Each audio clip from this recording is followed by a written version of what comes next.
I now recognize Ranking Member Bera to make his 5 minutes opening remarks. Thank you, Chairwoman Kim and Chairman Huizinga and Ranking Member Kamala-Gurdeb for hosting a hearing on this important topic. And I want to thank the witnesses for joining us today. We're grateful for your expertise, and I look forward to your testimony.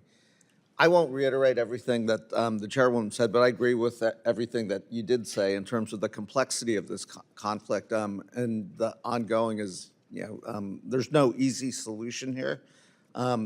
You pointed out the importance of calling out these sham elections that are coming up. These are not legitimate, free and fair elections. These are elections where the junta is trying to legitimize themselves. We have to make sure we call out the elections for what they are.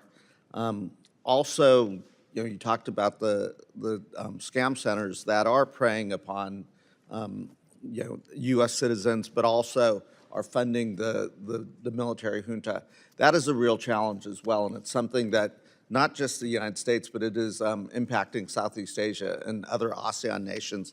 This is an area where we should be working closely together to try to disrupt these organized crime networks and scam centers.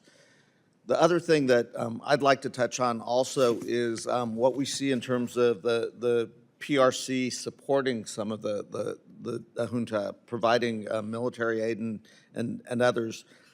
This is an area where we should use the full power of Congress, Democrats and Republicans, to continue to put pressure on the Chinese and others, including bringing in the Indians who also are, seeing the cross-border refugee crisis, to work together to try to find an end.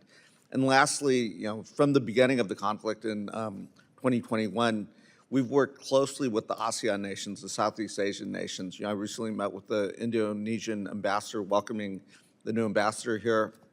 We did talk about next steps in how we can support ASEAN to find a resolution to this. And it's not just a resolution. We've seen the resilience of the Burmese people in terms of fighting for their liberty and freedom and a path forward. It's been remarkable that they've been able to sustain this for this long. This is an opportunity to try to facilitate real change where we can empower the people of Burma to find their path forward.